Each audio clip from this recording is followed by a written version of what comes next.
and seen folks cross the border while I was there, it's a scary prospect. I mean, there are people in this world who want to come here and destroy our way of life. Number two, the fact is that the majority of folks who do come here illegally want to do so because they want a better life for themselves and they want to work. And so I'm a lot more sympathetic to the person at the wedding who's got the two cousins living in his basement, helping him pay rent, who are working here and trying to earn a living for themselves and their families. So, but it starts with the wall, or some sort of border security and enhancement to stop folks from coming here. Two is the deportation of criminals, either by helping the various governments in South and Central America build prisons or what have you. The point is, if you've come here to commit violent crime, to commit serious crimes, and I know you have folks up on the Hill who say, you coming here illegally, you've already committed a crime. That I don't buy. I don't buy that argument. If you come here to engage in violent crime to actually harm Americans, then you get a one-way ticket back home. And that's one of my fundamental problems with programs like E-Verify, which put the nation's businesses in the enviable role of having to be the nation's immigration enforcement officers. That's not what they're in business to do. And it's patently unfair and it doesn't address the problem. So, deportation. Then you have to ease the immigration laws that are on the books. It should not take 12 years if you're someone who's earnestly trying to become a citizen of the United States of America.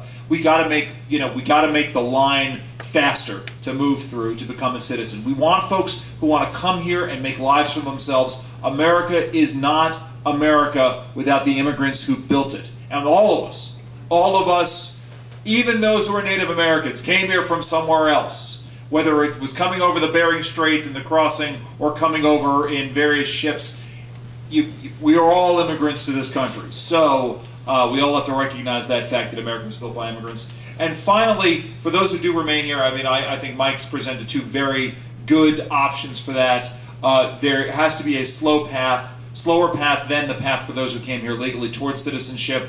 Either it's permanent resident status without citizenship itself for those of you who want to stay here immediately and never become residents, or you have to go home and get in line, and it's you have a much slower path that way. So really, Mike and I were very much on the same page there. I'm kind of astonished at the way we prioritize. Yeah, I think there's a lot of agreement on various things among us. It's all flavored by our own personal experiences, I think. And as an engineer, I look a lot from numbers. One of the things I do, I think we're missing in Congress a lot, our congressmen don't have this innate ability to look at large numbers that are handed to them and immediately associate that in a broader context. So for example, when someone says 15 million to me, I turn that around and say, okay, that's about 5% of the population. Okay, 1 out of every 20 people. So, room like this, we have 40 people, 2 illegal immigrants on average in this room. So 1. Well, I just want to say hi to our 2 comedy supporters. Now, on average, you start thinking about that. 1 out of every 20 people, that is a significant number of our population. And you start saying, well, we're just going to export them all or deport them all. 5% of our population, that affects our lives. That affects how many people are buying houses and other things. Okay, so we need to be sensible about this. And I also come at this from the fact that I grew up in Texas. Okay, in '86, yeah, I ran across illegals because I was in Texas. Okay, it's been a problem there my whole life. Okay, my brother right now lives in El Paso. He's right there. Okay, and in fact, that gives me the personal connection as well. That I know these people. I mean, picture yourself on the border in Mexico. All you see are these drug wars going on. People are getting killed in violence that is as bad as Afghanistan or Iraq ever was. Okay? And you're not getting any media coverage over it. Your police chiefs are getting shot down in the street in broad daylight. And your option is, well, I can stay here and live in this environment. I can say, well, I'm going to go through the legal channels, and maybe in a decade or 2, I'll be able to immigrate. Or, well, gee golly, I can pay off some of these people, get myself across the border, along with my family, get us to safety, and by the way, everyone on the other side of the border, Republican and Democrat, in official positions, are saying, wink, wink, nod, nod, it's okay to work here. Because you know what? We're not sending you back right now. Okay? All the business owners are happy with cheap labor, and all the Democrats are happy to bring you over here for their own purposes. Okay? Neither party has been solving this issue. And this goes right back to my very first campaign principle I alluded to earlier. Integrity. The integrity of the entire system. We have to be truthful to ourselves. We have to say, number one, mean what we say what we mean. If we're going to have these laws, let's enforce them.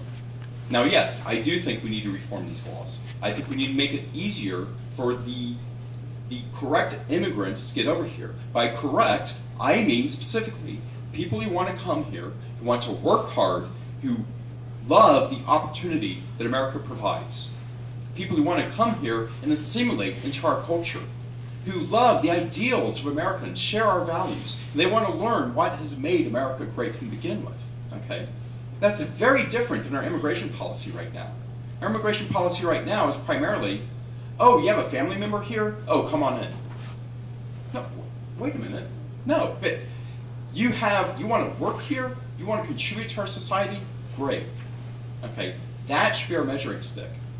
And likewise then, that should be the measuring stick of how we rate immigrants who are already here.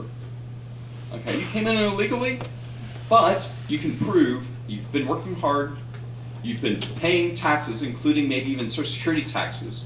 Okay, you've been paying all sorts of other things. You've been learning language. You've been assimilating. Okay, great. Maybe even served in the military. Okay, great. You've been responsible. You've gone. You haven't gotten car insurance. You've ended up in prison several times. Hey, these are the people we need to be cracking down on.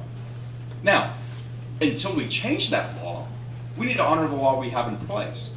And that's how we put the pressure on Congress to change the law. Okay? The problem right now is, let's go back, put ourselves in their shoes again. Okay? So you decide to come across illegally. Well, as it's been pointed out, the very first thing they did, the very first act was illegal.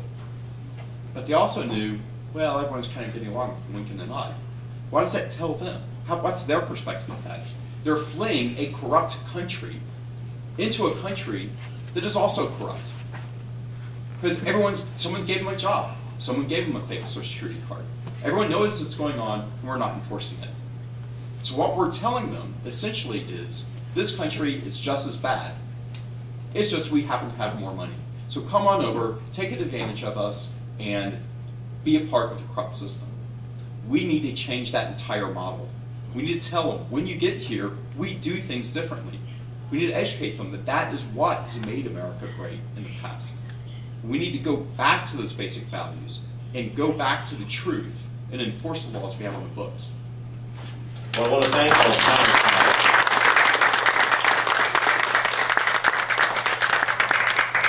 Like I said, I had a question. I had a list of questions a mile long about, believe me, everything under the sun, education policies, the Voting Rights Act, I mean, abortion, I had a lot of questions, and we never got to all of them. I didn't think we would. But I do think we had a productive discussion. I want to thank everybody for coming. I want to thank everybody for coming. And I want to also extend a thank you to the Connolly staffers. I know they kind of absorbed a couple of verbal hits. And I want to say this, I'm speaking for myself. I promise I'm speaking for myself.